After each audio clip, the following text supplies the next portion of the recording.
Hey, this is Sean. I'm doing my presentation for IAT 235. I'll be reviewing and discussing the new game by Turtle Rock Studios, published by 2K, Evolved. So Evolved was released on February 10th, just this year, 2015. It received a decent Metacritic score, coming in at a 77, with the unfortunate PC user score of 4.3. But I wouldn't stress too much about that, as PC players, they tend to fanboy out a little bit about things, and based on all the controversy that occurred with the release of this game, I include myself, I'm a member of the PC Master Race, we got a little stressed about the Day 1 DLC. So, jumping right into that Day 1 DLC, as you can see, there is a lot of DLC, like a lot.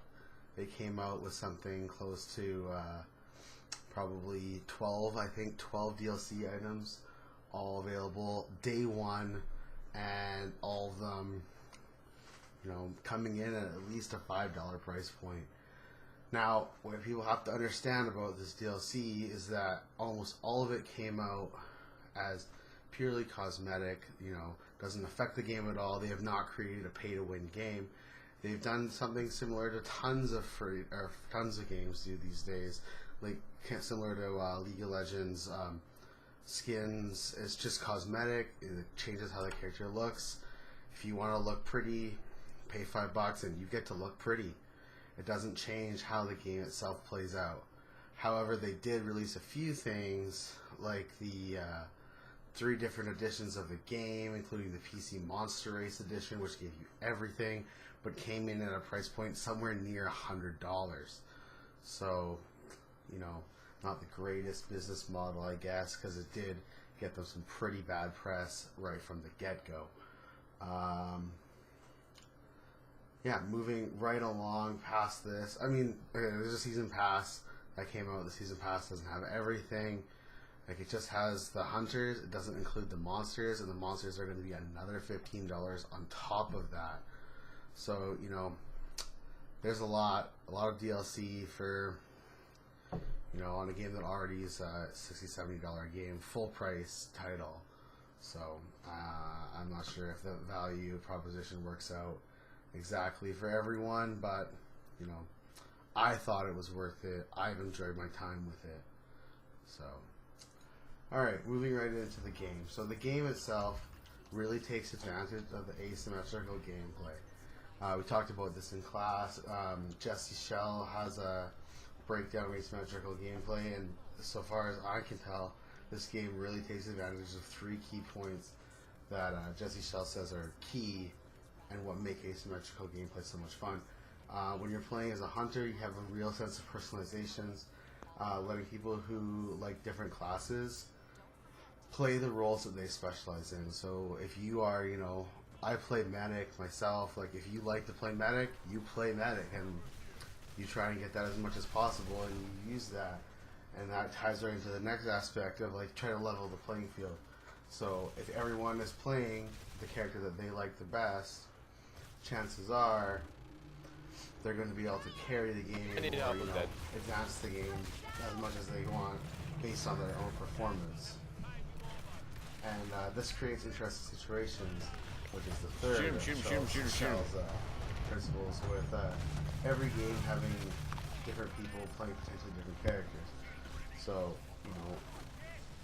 the game is balanced in such a way is that everyone should be able to play what they want to play within the confines of the game, obviously, but still be able to, play that character how they want to play it, as well as they want to play, as well as they're able to play it, and it doesn't break the game in any real sense. So moving into the hunters specifically, the game is split between a first-person and a third-person playstyle. The hunters being the first-person playstyle, and as far as the FPS genre goes, it's got some tight shooting. It works out well. It has some really cool weapons, like all the characters. Like, I play medic, like I said. But so we don't necessarily have the coolest guns. We have some healing guns, but the assaults, the supports, the trappers, they have some really cool guns. Like their guns are awesome. Like the designers did a really good job of making sure that the game feels intense and the weapons are cool, as well as the jetpack mechanic. So you are working in a 3D space with a lot of hills and mountains you have to traverse over. So the jetpacks become a necessary mechanic of the game. As I said before, there's 4 different hunter classes: the trapper, the assault, the healer, and the support. They all have different cool icons. As you see, I got my little fancy assault coaster that I picked up at PAX last year. I got my monster coaster as well, because this was like the game at PAX last year. Now they all work together to create a synergy that they're hopefully able to take down this monster who, as the game progresses, steadily has more and more advantages over the hunters. So it plays in a lot of different types of funds, Garno's types of fun here, where as you're playing a hunter, you have a real social interaction with the people you're playing with, and of course you're hunting someone, and you're tracking someone down, so you have both a sense of competition and a sense of power. However, you also, as you move forward in the game, the hunters, they stay constant throughout the entire course of every single match. They don't get stronger, they don't get weaker. So at the start of the game is balanced so that initially the hunters have an advantage over the monster. However, as the game progresses, that advantage starts to trickle away as the monster gets more and more powerful. So as the game progresses and throughout the game, the hunters have a real sense of danger and a real sense of urgency. And of course, the game does look pretty spectacular. It's a first-person shooter environment, so you can only do as much as you can, but it does look amazing. I've got a decent graphics card in it. Does a number on my graphics card. So then we're going to move on into the monster gameplay, which is a third-person gameplay. But just as the first-person gameplay, it feels tight. I had some issues with climbing up walls. Sometimes sticks a little more than you would hope that it would. But I mean, you're moving around seamlessly through a world with tons of mountains and hills, and stuff on the ground. So it is fair that every once in a while, this building will jam you, whereas this building you jump over no problem. So I'm not, it's not ideal, but I mean, I'm more than happy to let it slide because it's not a huge deal. Just like with the hunters, the monster has some cool abilities. I'm not a huge monster player, so I've only had a chance to play as the Goliath, the initial monster. I didn't pay for any of the DLC for this game. I bought it on sale, 3 or 4 days after it came out. I managed to score a sweet deal, and so I only have the initial monsters. I don't play monster, I play medic. But the Goliath has some pretty cool abilities. You're shooting fire, you're jumping around, stomping on people, and all those mechanics feel tight. They do feel good. I've seen some of the other monsters later on, and they can do some really cool stuff, and from what I've seen, all those mechanics look tight and strong as well. So again, you have different types of fun when you're playing the monster. You have, the same thrill of danger, and at the beginning of the game, as you'll see in some of my gameplay, which please forgive me for how awful I do at Monster. I do not play it.